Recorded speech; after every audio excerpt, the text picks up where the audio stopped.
KFC potato wedges are back. Now, yes, normally this is the type of thing I would have done as a short, like I did with my other spectacular diet this week of the pan pizza from Papa John's, which is pretty good, honestly. I shot one and haven't posted it yet on the Diablo Ranch sauce from Taco Bell. Needed something for dinner tonight, and also needed some kind of topic to call this stream. So I was like, oh, okay. Well, at the very beginning of it, before we get to the super chat Q&A and picking the poll choices for Patreon, yeah, sure, might as well have some potato wedges. This wasn't my only dinner. I mean, the rest of it was from KFC, of course. I was at first going to get the chicken sandwich because I hadn't had that in a while. Then realized I hadn't had their pot pie before. So I tried the KFC pot pie for dinner.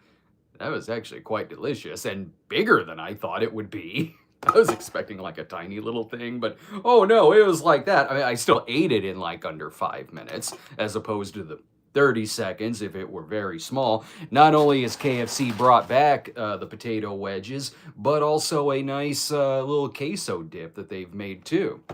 Having just had the pot pie, I'm surprised this doesn't have a nice flaky crust on it. This will make the potato wedges taste differently than when I used to have them. Back when it was a regular item before, which is I would dip them in a nice, very scientific mixture of ketchup and mayonnaise. So let's see how this goes. Huh? Mm, mm, mm, mm, mm, mm, mm, mm, mm. Lukewarm potato wedges, just like I remember. So thick that you don't mind the fact that it's a tiny bit cold, but it is nice and flaky, unlike the sauce I got here. I hope that this is a stepping stone. I hope that eventually this means. I hope that eventually this means that we will get the KFC Twister wraps brought back, which used to be my favorite thing on the menu. And I know that they used to, that in other countries, I believe they still have the Twister wraps. Not here. We don't have that luxury, except for about 5 years ago, when I did spot a Twister wrap on the menu at a train station. Where was it? It was either up here or it was in St. Louis. I can't remember, but they had the Twister wrap on the menu there at this Amtrak that I was at. So of course that's what I got, and didn't taste the same. Tasted just like a chicken wrap that I got at a train station. Where was the Twister sauce? Maybe it would have been a little questionable if the Twister sauce actually was on there. I mean, I still ate the whole thing, of course. I mean, it was, it was alright. I was just imagining a better Twister wrap in my head when I was eating it. So we are gonna do the, I'm still a little hungry, so I'm gonna have some more. The gigantic pot pie didn't fill me up all the way. I needed this, and I'll tell you why. Because, okay, I'm gonna try not to keep eating these, otherwise this stream is gonna last forever. Hang on. Turns out KFC has a lot of salt in it. That was probably a majority of what was in the pot pie. So, yeah, no, I needed something like this, something comforting like the potato wedges, because boy, I'm the snob that I have a 1-2 punch. Last time we did the poll, it was the Uli Lommel 1980 film, The Boogeyman, that won. I love when it's the case of, something wins. I didn't necessarily predict that it was going to win. I mean, that was one of those polls where really anything was about fair game. I couldn't predict like a clear winner. I thought that it would be one where the fifth choice might win, but it didn't. That one was pretty low on the end results, but the Boogeyman won. And I love it a case of where I'm like, huh, interesting that won. And then when I watch it, I know exactly why it won. Couple reasons. One, we've been doing a lot of Exorcist movies on the show lately. And that movie is partly an Exorcist ripoff when it's not an Amityville ripoff and a Halloween ripoff. If all of them were about a haunted mirror possessed by these kids' mother's boyfriend who was killed by one of the kids, then they're older, and he still haunts the mirror, in which mirror possession in this universe has no rules. It has no rules. It can, bits of the mirror, when it's shattered and then put back up on the mirror, they can just fly off. They can stick to the bottom of your shoe. Sometimes they can possess you into getting yourself in the throat with scissors. Sometimes they can make objects float like a pitchfork or a knife. And then when it sticks to the bottom of your shoe, the reflection can go all the way across the lake when you're fishing and haunt some random partying college students who are in the movie out of nowhere. So the movie had a lot of material in it. That was the other reason why. Oh, okay. That's also why it won. That and the fact that it's an Exorcist knockoff. And it is odd that it's taken me this long into the show, 19 or so years I've been doing this now, and it's the first time a Uli Lommel film has been spotlighted on it. So surely whatever I would have watched after that one would be far superior. No, it was worse, because right after that, I had to write the Cinema Snob episode on Exorcist Believer, which very much made me miss the Haunted Mirror ghost movie. At least I knew what I was getting into with that one. I had seen that movie before, recently, a couple years ago when it came out. And the same day that I watched Exorcist Believer, I watched that in the afternoon. And then in the evening, that was when I went to go see Luc Besson's Dracula, which I had a good time with. It was a campy good time. I'm not sure if it's entirely good. I'm still not sure of that, but it was just so Luc Besson over the top and odd and like kind of a comedy, I think, that I was enjoying myself. Now, granted, I watched it right after Exorcist Believer, so whatever I would go see after watching that has a nice running start. It automatically kind of starts with an A, so I ended up giving Luc Besson's Dracula a B. There's a midnight screenings that we got up. Or that me and my buddy Jason went to go see that one. So I do have the Tox box here, which has since been converted into the Toxic Avenger can. I know they made these Toxic Avenger buckets just for situations like this, where we are picking out four choices out of here, but the stock fifth choice, naturally. Once we do this, we'll get to the super chat questions. I see we've already got one or two of them in there, I believe. So let's go ahead and see what are the chances of something we're going to be talking about after the Exorcist Believer episode. So, okay. I can dig it. Hey, all right, Cannonball Run. Yeah, after Exorcist Believer and the Boogeyman, I could use some Burt Reynolds car pictures with Dom DeLuise, our 1980s good old boy answer to the wacky races, and with James Bond connections in it too. It's got Roger Moore in it. I haven't hit the Roger Moore era on the Bond films yet for the Cinema Snob. Soon enough, though, because this week I'm also going to be doing some side work on working on a Snob episode of Diamonds Are Forever. Then we'll get to the Roger Moore ones. But until then, there's a chance we can get Cannonball Run spotlighted on the show. What do we...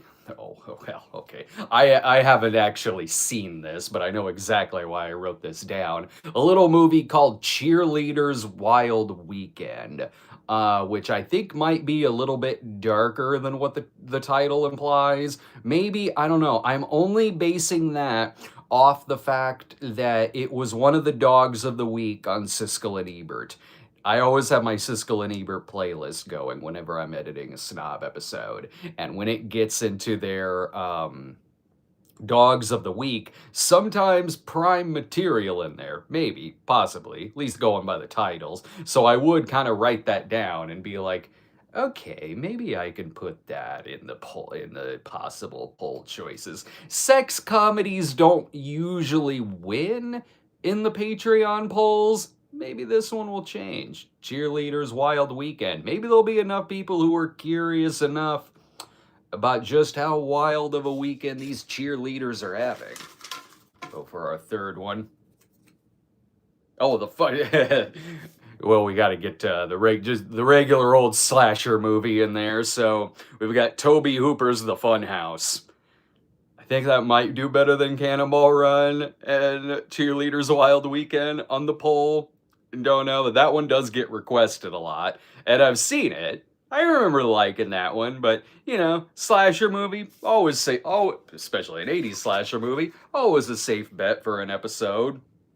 Oh well, it might have some competition here. Yeah, sure, there's a lot of carnage in that fun house, but there's no elevators in that fun house that I remember. It's been a while since I've seen the fun house. But if it is elevator action that you're wanting, we've got the elevator horror movie, The Lift. Somebody really, really loved that horror movie. What was it? Bloody New Year? Bloody New Year with its killer elevator scene. And we're like, nah, that needs to be an entire movie. And I agree, because that elevator scene from Bloody Birthday, or Bloody New Year. Bloody Birthday was a different one. Bloody New Year. That elevator scene from Bloody New Year, when I'm not getting the title wrong, is like the only scene I remember from Bloody New Year. That was Bloody New Year. That was the one I picked because crap, it's New Year's and I've already done New Year's Evil. What else is there left? So there's your 4 choices, people. Just a fantastic set of choices, I guess. No, they are. If I saw that was a 4-movie feature in a movie theater, I'd go see all 4 of those movies. You got Cannonball Run, Cheerleaders Wild Weekend, The Fun House, and The Lift, and the stock 5th choice, Fooling Around. I am going to guess. Which one do I think will win? Probably Funhouse. I don't think it's going to be Cheerleaders Wild Weekend. I doubt it'll be The Lift. It could come close between the Funhouse and Cannonball Run, but you never know. Fooling Around might be the spoiler. You never know when the 5th choice is going to spoil. Sometimes, like, there might be a really popular choice in there. Like, for instance, I don't remember which one it was. It was either... what's the last couple? It wasn't Night in Heaven. It might have been either Square Dance or If You Could See What I Hear. And it was on the poll at the same time as like Scream 3, I think. And I think the Platinum Dunes Chainsaw Massacre might have been on there. And the stock 5th choice won, and there were people in those comments on Patreon who were not happy. One saw the humor in it. One was like, I love when the 5th choice picks the absolute worst possible time to win. But you got If You Could See What I Hear out of it, which had way more material, not saying it's a better movie, but had way more material in it than I probably would have gotten out of Scream 3. And it was a little bit shorter, too. So there's that. Okay, so once we're done here, the villain can be budget cuts. So I'm just reading the chat. Once we're done here, I'll put those 5 choices over on Patreon, and you can go vote on those. That's at patreon.com/thecinemasnob. I'm trying to keep some other things more active too.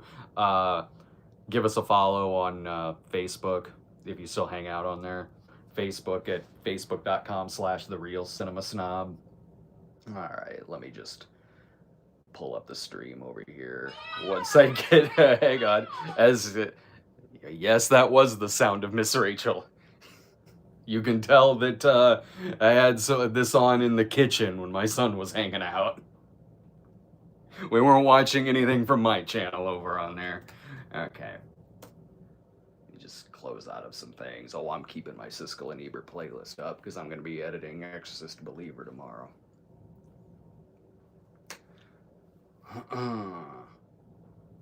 Give me just a little bit. Don't tempt me to go back to the potato wedges, or I'll be munching on that for far too long again. Titling the video of that. Titling the video of that. I talked about it for like 2 minutes at the beginning of it. Okay, let me just go over to the super chats and then we'll be ready. We got a few of them in here. Bronson Wright Wolf. This is off topic from the potato wedges. Oh, well, you're in luck. We've been off topic from the potato wedges for the last several minutes. Again, I really just needed something for the title of the video. Boom, potato wedges. Now we can just shoot the breeze for an hour or so. Usually more than that. This is off topic from the potato wedges, but wanted to let you know that I was named after Charles Bronson. Nice. He was one of my dad's favorite actors. One of me and my dad's favorite actors too. Me and my dad, when I was growing up, yeah, we loved going to see. We went to go see most things. I mean, we particularly loved the action movies, and the vigilante movies were big back then, revenge movies, so I got a soft spot in my heart for those. Bronson is one of the main guys for that particular genre. It was with my dad when I saw 10 to Midnight, which is like one of his most underrated ones. I love 10 to Midnight, and as much as I enjoy the Death Wish movies, as much as I enjoy those, 10 to Midnight I usually go back to more, where he's partnered with Andrew Stevens. He's after that killer, that serial killer that's like loosely based on Ted Bundy, the killer who, oh, what's the actor's name? He was Gene Davis, is that he's Brad Davis's brother. Where he strips down naked, which when I did a Cinema Snob episode on 10 to Midnight, when I did a Cinema Snob episode on that, and just had to do my best to cut around all the scenes where the serial killer is just running around butt-ass naked chasing people. Great Bronson moments in that, too. It's a different time period for action movies, too. When Bronson falsifies evidence to get the guy locked up, he falsifies evidence, and then his partner's like, actually, I don't think we're supposed to do that. And Bronson's like, well, okay. Bronson tells the judge lets the killer go, and they're just like, all right, officer, you planted blood on this crime scene to convict this guy. That's gonna be a suspension. That's okay. Bronson just shoots him at the head at the end of the movie. Everything's all wrapped up. It's a great film, man. Siskel and Ebert were not the biggest fans of the 80s Bronson movies, but Gene Siskel liked 10 to Midnight. He recognized it for having a bit of style to it. So he liked it, and that was one where Ebert gave it 0 stars. He definitely gave 0 stars to Death Wish 2. Which, it's not that Death Wish 2 is great, but it's very quotable and it has some memorable scenes in it where the guy's got the cross. Bronson is like, do you believe in Jesus? Yeah, man, yeah. You're about to meet him. He was going around specifically looking for someone to use that badass line on. There's got to be one of these killers who's wearing a crucifix. No, that's really cool that you're named after him, man. Seriously. When my son's old enough, I'll be watching some Bronson movies with him. Don't tell your mom. Let's see. Daniel Vasquez. Hey, Brad, I watched an early screening for GOAT earlier today, and it's great. I recommend it. Yeah, Doug and I are seeing GOAT, the animated movie about the GOAT basketball player. I don't know if I've gotten a trailer for that movie, but I saw the poster, and then I heard some good early word on it. I forget who's making the movie, but it had some names attached to it that I think have done some pretty good work before, which is good, because when I first saw the poster, and it's a goat playing basketball, it's called The GOAT, and it's got a tagline that's like, this kid can play, or some pun like that. When I saw the poster, I thought, well, okay, we've got this year's Rock Dog on our hands. Like, that's just from the poster. That's what I thought. But no, it sounds like it's better and more ambitious than that. That could be a good thing or a bad thing, because at least a movie like Rock Dog, you got some good material to talk about afterwards, even if the movie's not so great. The sheep were kind of funny in that. The one who's his running gag is he keeps getting interrupted in the shower. It's the only thing I remember of the Rock Dog movies. But yeah, we're seeing that one on Thursday. I was talking to Doug a few days ago. He said he goes, yeah, it looks like the goat will be the one. He's like, I know Wuthering Heights is also out, but people are gonna more so want us to talk about the goat. And I'm like, I I completely agree. Wuthering Heights may be good and all, but even if the goat was from the makers of Rock Dog, I'd be like, oh, we gotta go see the goat instead. Senor Sticks, has there ever been a Turkish Frankenstein? Jesus, bro. He said that. I wasn't just casually title dropping a movie I co wrote. I've gotten very subtle in my advertisements for my stuff. That's a good question if there's been a Turkish Frankenstein. Um, I'm going to look that up right now. There's got to be. There's everything else. There's Black Frankenstein. Um, yeah, there's Black Frankenstein. We even do a movie about Frankenstein's great aunt Tilly and Lady Frankenstein and Frankenstein's daughter. Why not Turkish Frankenstein? I'm not seeing anything on it. The closest is there was a series in October of 2023 that was called Creature.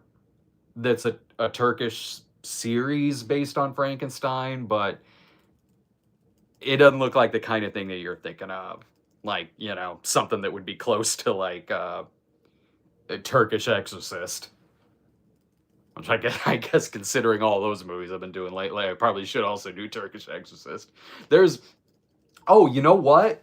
I do know about this. You're close. There is a Turkish. I'm not even kidding.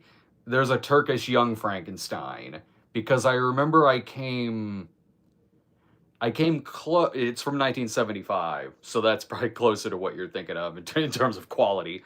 I I remember I came close to doing an episode on Turkish Young Frankenstein years ago when I was doing more of the Turkish stuff. I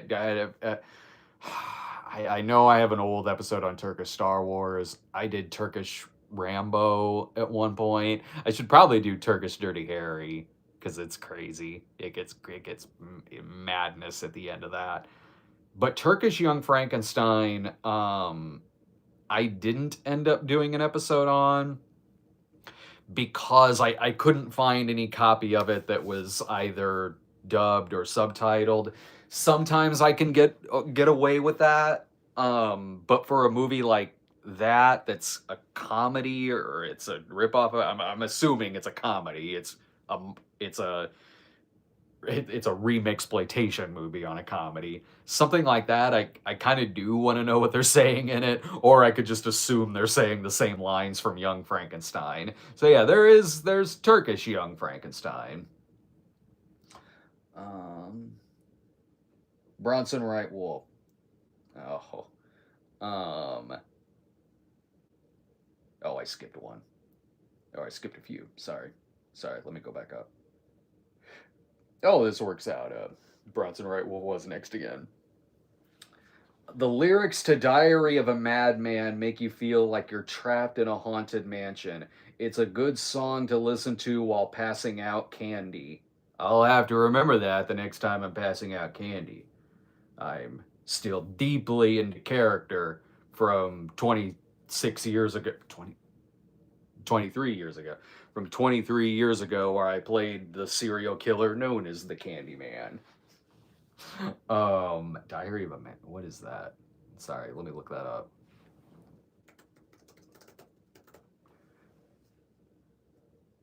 Madman. Oh, Ozzy Osbourne. Okay. Sorry, I don't listen to it as much. I like Ozzy Osbourne, but you know me. I'm listening to.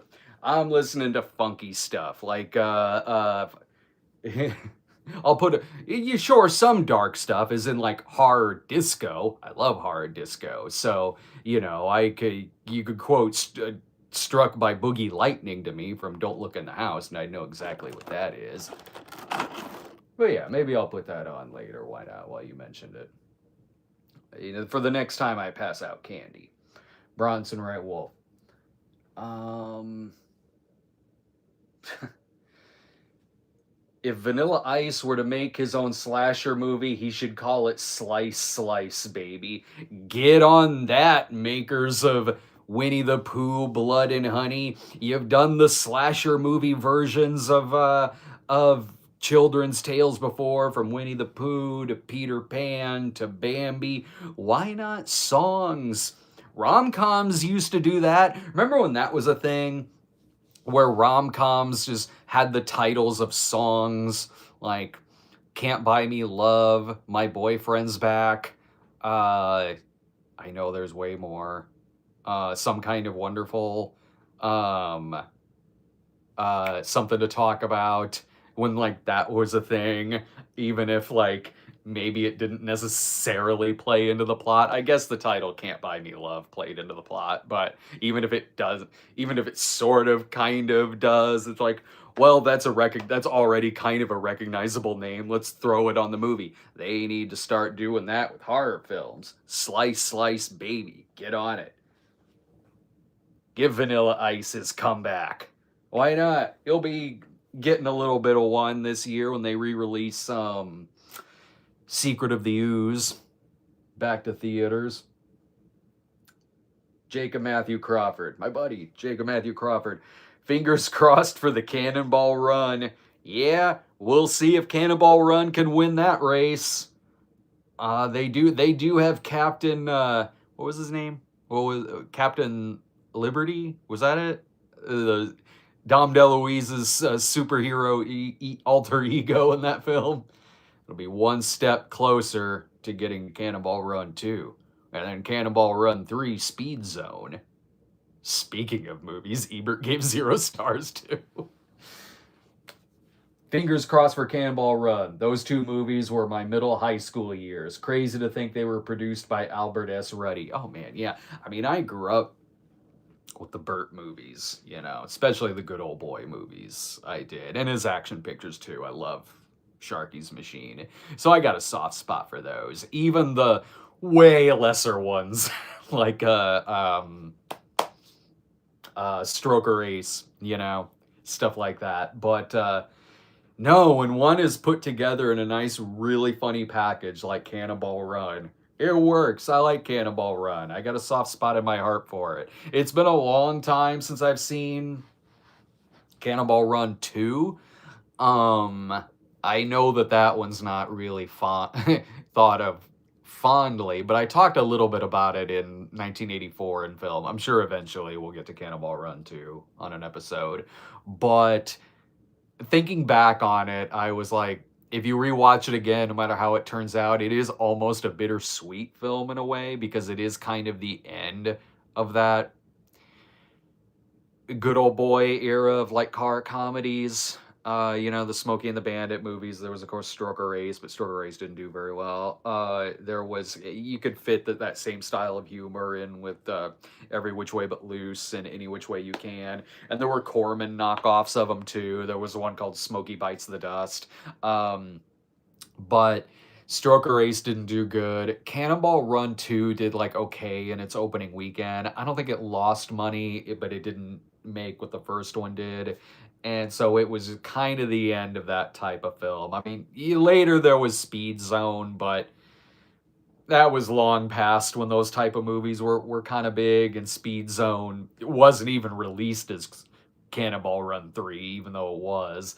It was just called Speed Zone. I'm sure elsewhere it might be called Cannonball Run 3, but we'll get to those. I haven't spotlighted enough of those on the show. I always kind of wanted to. Bronson Wright Wolf, have you seen The Flintstones from 1994? If so, what were your thoughts on John Goodman and Rick Moranis as Fred Flintstone and Barney Rubble? I saw that movie in the theater. and I have not seen it since. So I would have been 13, I guess, when my dad and I went to go see it. I remember us really, really, really not liking it. Other than it was impressive to look at, set design, props, all of that.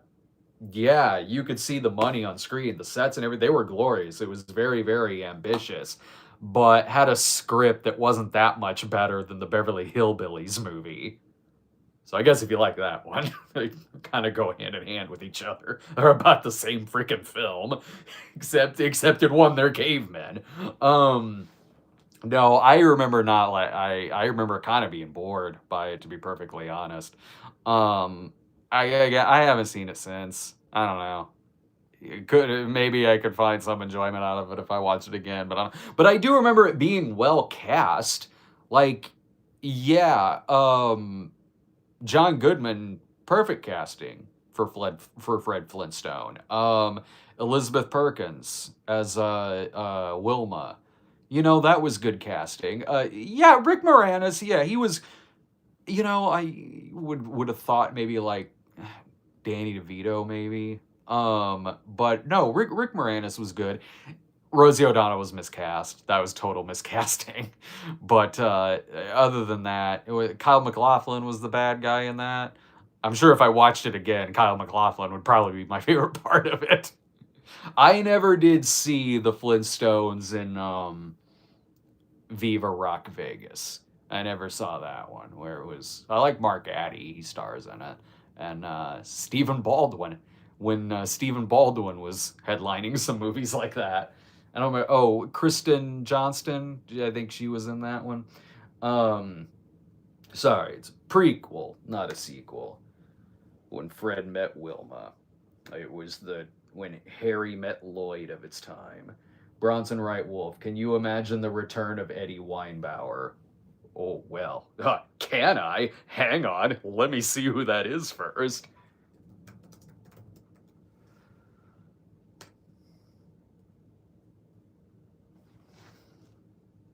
Um,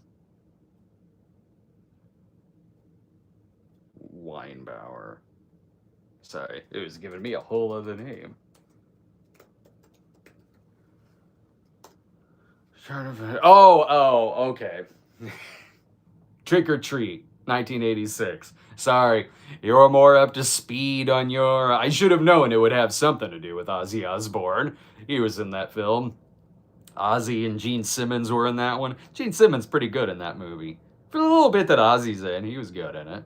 Um, the return of Eddie Weinbauer. Yeah, give him a comeback, man. Everyone knows him as Skippy from Family Ties. Not enough people bring up Eddie Weinbauer. I like that genre of making a horror movie that kind of ties in with that's kind of a horror movie sort of not parody, but a take off of Satanic Panic stuff. In that case, like playing the album backwards and the haunted rock star comes and terrorizes people, or no, this was a parody, Skullduggery, where this is the tabletop game and the dude gets possessed. Skullduggery is hilarious. I went into that movie prepared for the worst and I laughed my ass off at it, seemingly at intentional jokes. And I got why it was working for me. It's totally in the style of one of my favorite comedies, which is a movie called Screwballs from 1983. That's like a stealth parody of the 80s teen sex movies. And Corman produced this movie, Screwballs, and just went, the writer, Linda Shane, just went all in on parodying everything from those movies and did it perfectly, right down to the stupid names like Melvin Jerkovsky. The girl's name is Purity Bush. And there was good physical comedy in it, and just the nerdy guy arranging all the mirrors in the school hall just so he could look under skirts, because I don't know, he's a nerdy guy, he can alter physics, I guess. Anyway, a lot of the actors from Screwballs were in Skullduggery. It's not the same makers or anything like that, but it's the same kind of really random humor, and I dug it. The jokes were kind of unpredictable. and I had a really good time reviewing that. But no, I like that genre, like Trick or Treat, Skullduggery, stuff like that, that does like horror movie stuff playing with Satanic Panic. It's fun. None of them as scary as none of them are as, yeah, Mazes and Monsters. Someone mentioned none of them are as scary as Rocket's Your Decision though. Okay, whoop whoop whoop. Scrolled down too far again. Okay, Jacob Matthew Crawford. Have you ever seen Coppola's 2009 film Tetra, which stars Vincent Gallo and Alden Ehrenreich? Very compelling tale of a broken family and playwriting. Coppola calls it one of his top 5 best films. I haven't seen that one. That era of Coppola, where he did Tetro and what was the other one he did? I think it had Tim Roth in it. Um, those I didn't see. I didn't like avoid them. I just, what was that, 2009? Yeah, I wasn't seeing everything in 2009, so it just kind of went past me. I don't think it was playing. Youth Without Youth, that's it. Thank you. um I don't think it was playing anywhere near me. Same with Youth Without Youth. If I ever have time, maybe I'll go, because I do love Coppola. Because even when Coppola does something that I'm not a fan of, like Megalopolis, uh, I don't regret seeing it. I'm not going to forget it. It was an experience. I don't know if it's an experience I want to do again. But it was something, he had a voice that was ambitious. I'll give it that. So yeah, I'll check. Yeah, I'm sure at some point I'll probably see that. Those may be the only 2 Coppola movies I haven't seen: Youth Without Youth and Tetro. Just sad I haven't seen those, but I saw Jack in the theater. Sean Scanlon. Looking forward to the Diamonds Are Forever episode. Met Jill St. John at a con. Fun fact, the kid who complains that the water balloons was Toulouse in Aristocats, and the teenager who gets eaten in Jaws 2. Okay, I'll have to remember that. I'll write that down. Yeah, I'll have to remember that. I'll add that in the review. Yeah, I'm looking forward to seeing that again, because I remember liking Diamonds Are Forever. It was always hard for me watching Diamonds Are Forever, because I just want the alternate universe where we do get a follow up to On Her Majesty's Secret Service, and we do get to see Lazenby get revenge. Because that's what it was gonna be. It had Lazenby been in another one, it would have been a direct follow up. It would have had more. Like, I know Blofeld is in Diamonds Are Forever, but it would have been a bit more connected, where it is. They would have had some of the other characters from Her Majesty's Secret Service in it. Then Lazenby didn't do it, and they kind of play it safe with Diamonds Are Forever. I wanted to see Lazenby go dark, because he could do it. That would have been cool with one film with On Her Majesty's Secret Service, where Bond is kind of a happy-go-lucky guy in it. Like, he really gets enjoyment from his job, other than at the beginning when he almost quits. But other than that, like, he really likes being James Bond, the character of Bond. So it would have been interesting to see that, and then tragedy happens, and then we would see a much darker, more vengeful Bond. And I've seen Lazenby do darker characters before, and he can do it. He's a bit darker, and he shows a bit more rage in, like, Stoner, which was a kung fu movie that he did. It's a fun movie too. So yeah, that would have been cool. So I like Diamonds Are Forever, but I still want to peek into that alternate universe where Lazenby gets his revenge.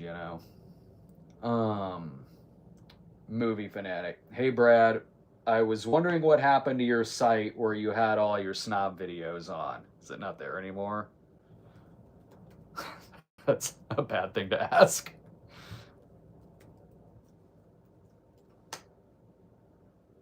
Oh, thanks for alerting me to that. Yeah, I'll take care of that. I know what the issue is. Don't worry. I'll take care of that. That's a quick fix. I'll look into that. I'll look into that after the stream. Um, I was wondering why it's been a couple weeks since someone bought something from the store. Thanks for alerting me to that. I didn't get any emails about that. Yeah, that's happened before. Like I said, quick fix. I'll take care of that afterwards, and it should be back. Jacob Matthew Crawford. Speaking of the Candyman, has anyone who had a connection with Dean Coral ever seen Freak Out and reached out to you about it? Actually, yeah, that did happen. I won't say who. It wasn't the guy who's in jail. It wasn't either of the guys who were in jail. It was another person. This was uh this was maybe 20 years ago. Maybe more like 18 years ago. And I got a message from someone who was involved, and they knew about the movie. They may have seen some clips of it. At the time, I don't think the whole movie was online. This was a movie that I did in 2003, and it was loosely based on a real killer. Loosely. It didn't take place in the same year, and there were other differences. But yeah, so someone involved with it wasn't happy. And I get it. I get it. And I did talk to this person. I did. I wrote back and I said, yeah, look, I took some inspiration from this. Maybe I should have done more to kind of distance from it and not bring up the true crime when I made it and was promoting it. Yeah, probably a lot of stuff I should have done differently. Like, I can't remember what all was said.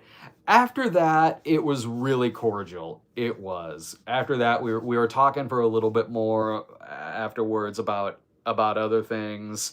Um, so it didn't leave on any kind of bad blood or anything like that.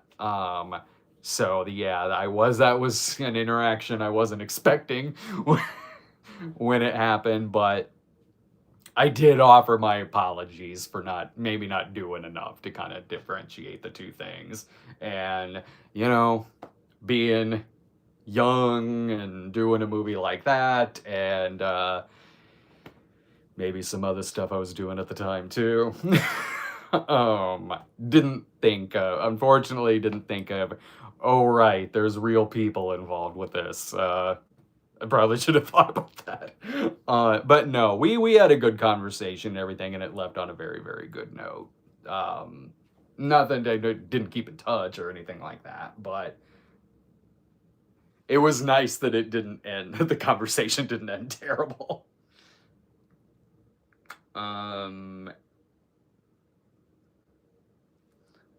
Movie Fanatic 25.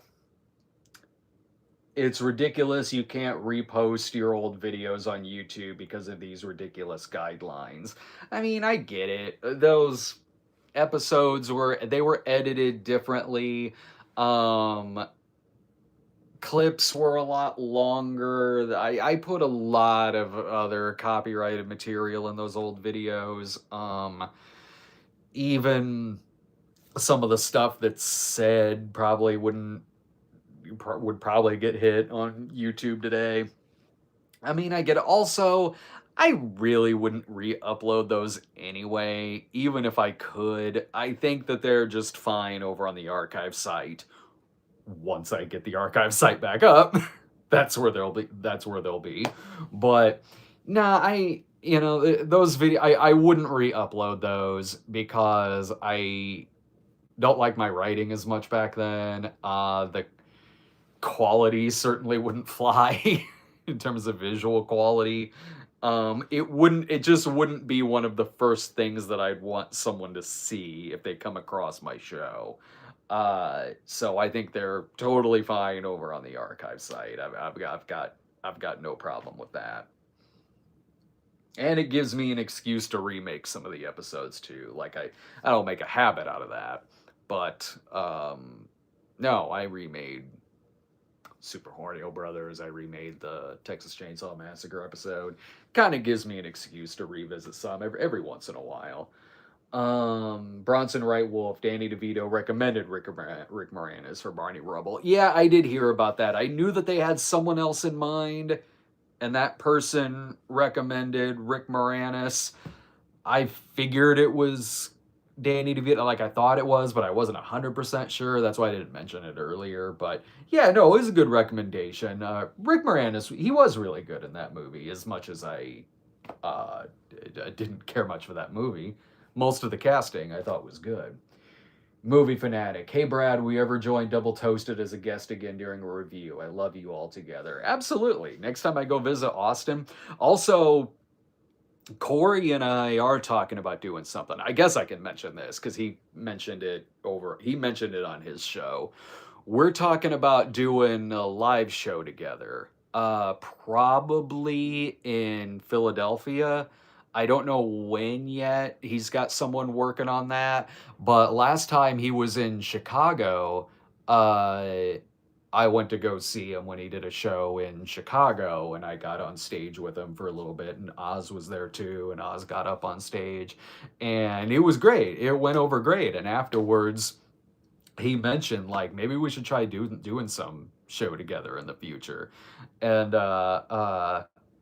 and then the next day we were talking about it some more and texting about it, and then we had a few phone calls about it. So we were trying to narrow down what cities would be good for that, and it seems like we settled on Philadelphia. No date set yet or anything like that, but I'll keep you guys posted on that because yeah, it looks like if everything works out, yeah, me and Corey will be doing a live show together sometime this year. Looks like that's all the super chats we have for now. Let me scroll up just to see if I missed any. And it buys just a little bit of time if anyone wants some more. Not my potato wedges, those are mine. You wouldn't want them anyway, they're very cold right now. Looks like yes, I did get to slice, baby. Oh, there's a couple of more.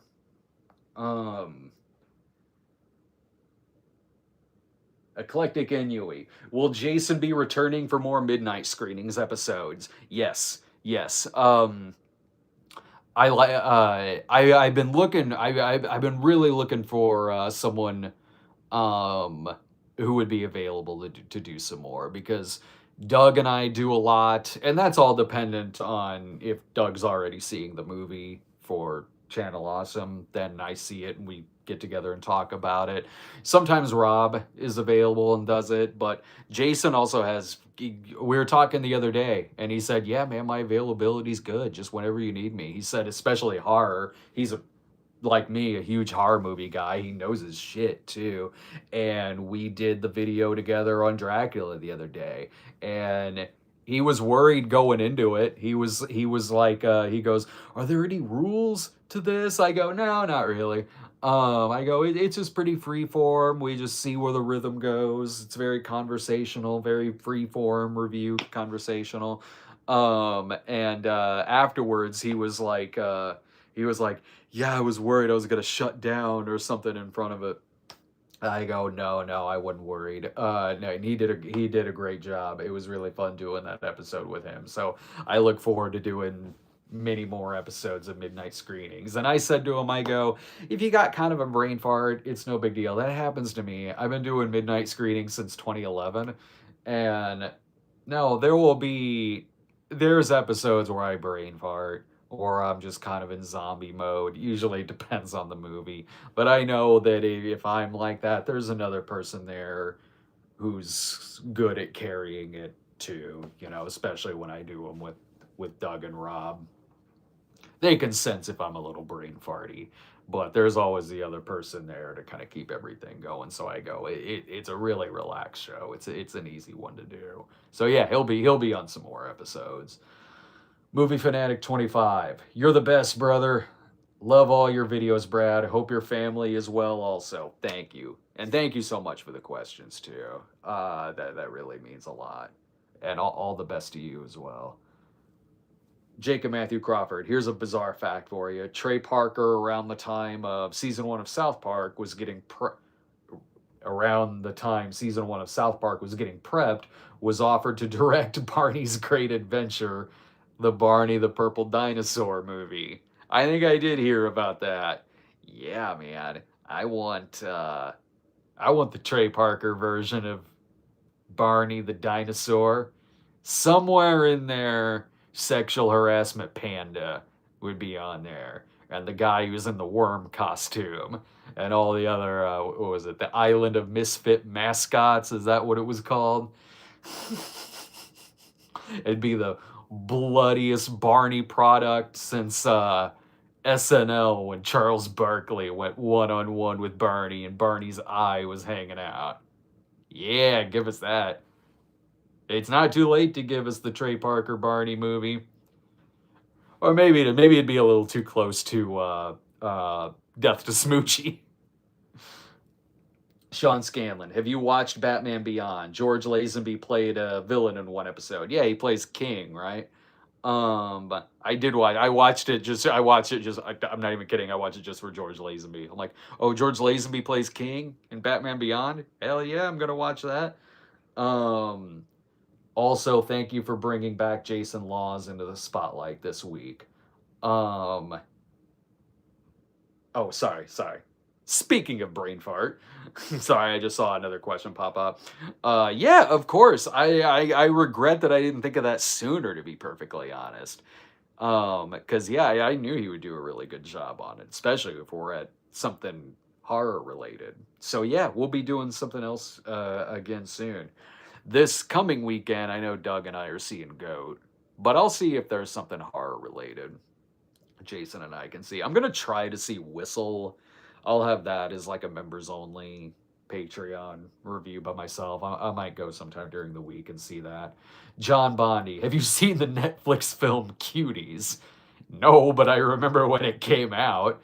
No, I didn't see that. I don't really review Netflix movies. Once in a while, I do. Uh, if it's something pretty big, like, or that's also in theaters, like, or something sentimental, like I reviewed Beverly Hills Cop 4.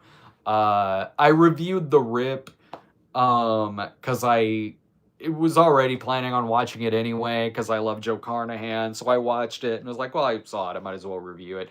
I reviewed the third Knives Out. It was in theaters. I reviewed that because I reviewed the other two. Other than that, and I think Cuties was maybe in some theaters. No, I didn't want to see that because I figured out pretty quick there's really no positive side of reviewing this movie. I hear it's better than what the advertising of it was, but I was like, okay, if I don't like the movie, it's a waste of my time. If I do end up liking it, well, I'm gonna get called a bunch of things. So I was like, I'll skip that one. let me let me review something else like Serbian film or Human Centipede instead. But no, I didn't see that film. Um, all right, it looks like that's about it. Um, I think we're good. So I can get back to my ice cold potato wedges. So okay, after this, yes, I'm gonna see about getting the site put back up. Thank you so much for alerting me to that. And also be sure to go to patreon.com/the cinema snob where you can vote on Cannonball Run, Cheerleaders Wild Weekend, The Funhouse, The Lift, and Fooling Around with Gary Busey and Annette O'Toole. So, all right. If you've got some potato wedges too as you're watching, toast. Cheers. Been another fun time, guys. I hope you have a great weekend. I'm still glancing over because I don't want to miss one if it pops back up. All right. Take care, everyone.